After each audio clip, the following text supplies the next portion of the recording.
Hello, everyone. I am giving you this brief webinar on what's called problem framing. This week we're talking about creativity and problem solving and decision making. I want to talk to you about a different way of thinking about problem solving, and we're calling it problem framing.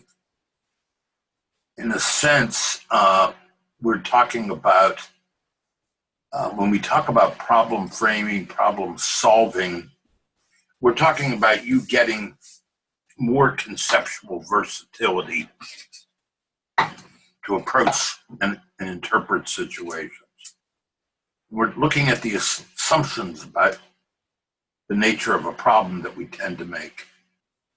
And so, what is a frame? What are we talking about? Well, if you can imagine you and I sitting in a room and we're looking out a window through a frame, pick a window frame, we're looking out on the world, we each see the world a slightly different perspective of it, depending on how we're looking through the frame. And that's kind of the way we're looking here in terms of different ways of looking at a problem or an issue. We're more interested in gaining a perspective than in diagnosing. Some of the common myths about problems is that problems are caused by people.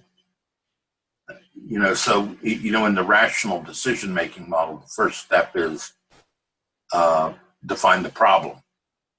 And this is the biggest issue, I think, in decision-making and problem solving. Another approach is we blame the bureaucracy or red tape. And then finally, we kind of check out. We say, hey, I can't do anything about it. Wash our hands of it. It's a problem that nobody can solve. These are all misplaced myths about diagnosing problems. So what I'm maintaining is there's another way to think about looking at problems and a number of perspectives you can use to look at a problem. And the four frames, this is all in a book, it's probably in its 8th or 9th edition. It's called Reframing Organizations by Bowman and Deal. For me personally, this is has been one of the most significant books I've read in my professional life in terms of giving me a perspective on management and organizations. So I do highly recommend it to you. Basically, what Bowman is saying is there's 4 perspectives that we can look at organizations from or problems. One is a structural, second is human, third is political, and fourth is symbolic. Let me go through them and to help make sense. The structural frame is a real emphasis on the importance of roles and relationships. That there's structures that they're created to fit an environment. So every organization has a structure, and organizations, divide labor, create rules, policies. We couldn't get anything done in an organization unless we did that.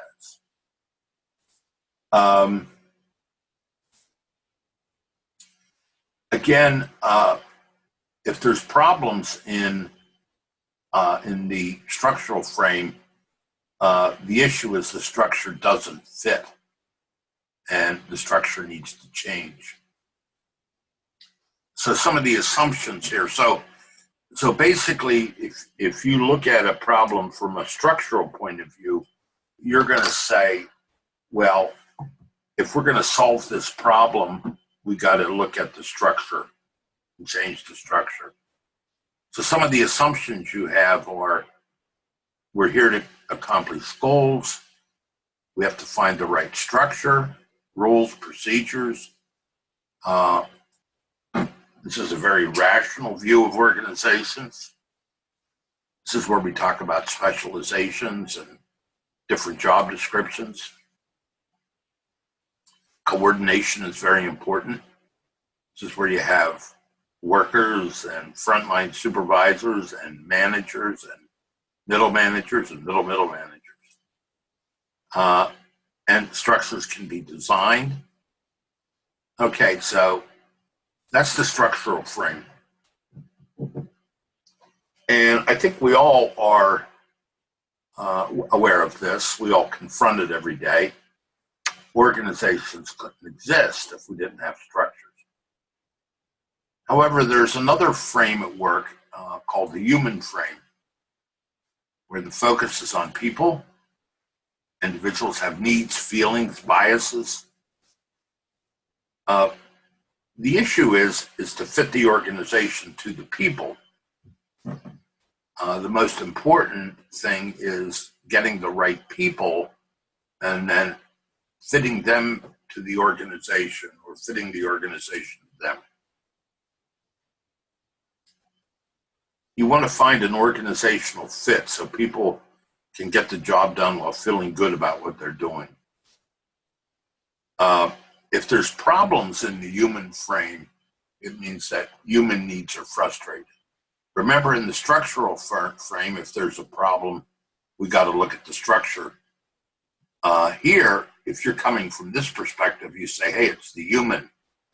Now, if you can imagine, if you are a person that predominantly comes from the human frame, and you're at a meeting with someone who predominantly comes from the structural frame, can you begin to imagine some of the disagreements you potentially would have, just based simply on your perspective? Some assumptions here. Organizations exist to serve needs. Organizations and people need each other. If the fit's poor, one or the both will suffer. Either the individual or the organization will begin to exploit each other. The fit is good, it's mutual benefit. So, excuse me for moving on. So now we have two frames, the human and the structural. Most of you will have a strong preference in one of these two. However, there's another equally important called the political frame. Basically, in this frame is organizations are arenas of scarce resources. Power and influence affect resources. That conflict is expected. Why is conflict expected? Because everyone's vying for resources.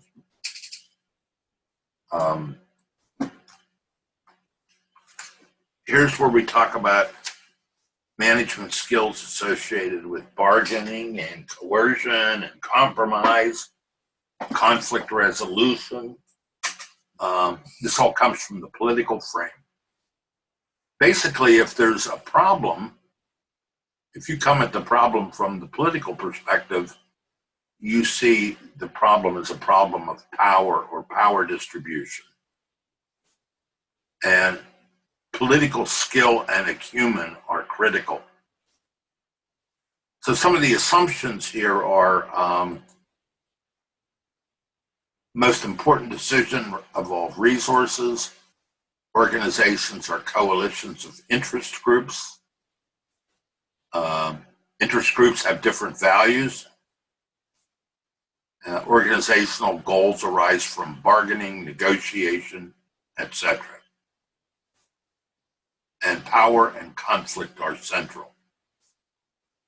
So that's the political frame. So now we have three. And a lot of times we feel that politics is negative. I maintain that politics is neutral and it exists. Just like the human frame exists and the structural frame, the political frame. And either of them can be good or bad, positive or negative. Here's one that's been getting a great deal of attention in the last few years in literature. And this is the symbolic frame. This is almost at the opposite end of the rational or the organizational. That you talk about shared values and culture. Organizations have rituals, stories, myths, That's what drives behavior. Meaningfulness, things like that. Organization is drama. Organization is theater. If we have problems here, we have bad actors. People weren't being leaders. Symbols lose their meaning. Rituals lose their power.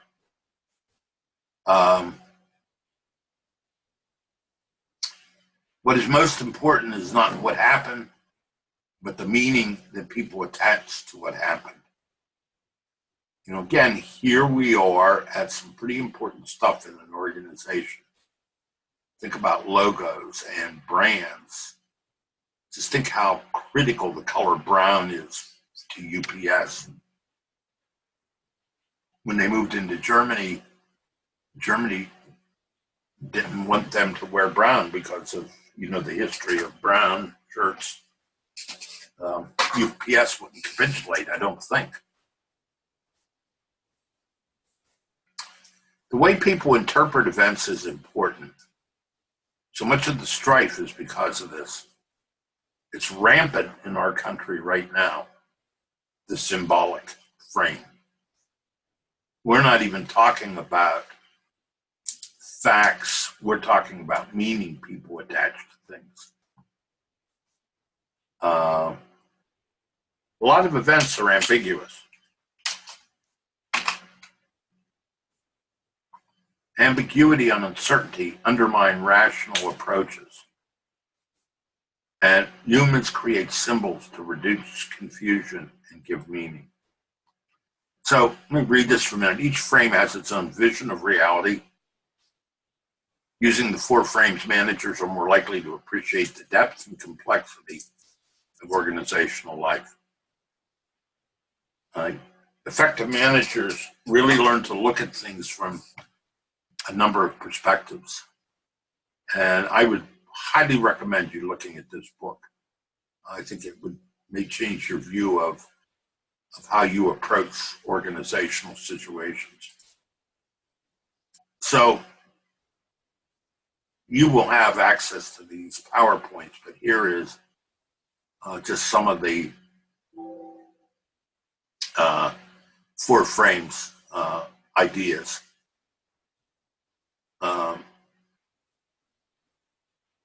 So a good leader is someone who thinks clearly, makes good decisions. And in the human resource frame, a good leader is a facilitator who supports and empowers others. In the political frame, a good leader is an advocate, negotiator, etc. And the symbolic, a good leader is a visionary, prophet, tells stories, gives meaning to what people are doing.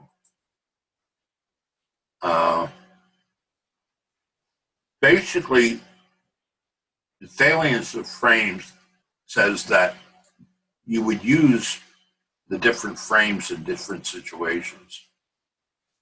I put a couple slides in here as what I would call the manager as politician. And the issue here is, how do you confront the realities of scarcity and self-interest and still not channel behavior in negative ways? So to be a good politician, you need to be able to create a vision, be able to network and build coalitions, be a good bargainer and negotiator. And the symbolic one I call manager as actor.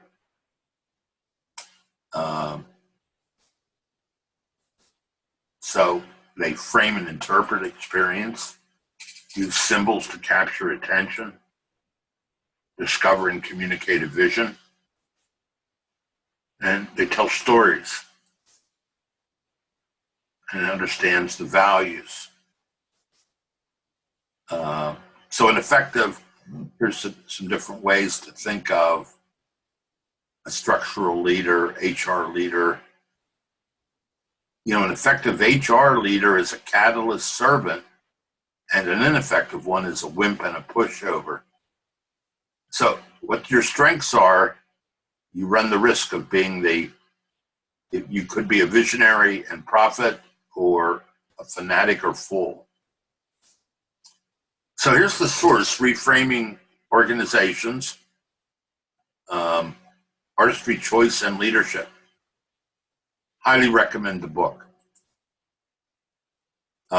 So that is where we're done, and I'm at the end of the recording. As you will see, there's assignments associated with this. All right.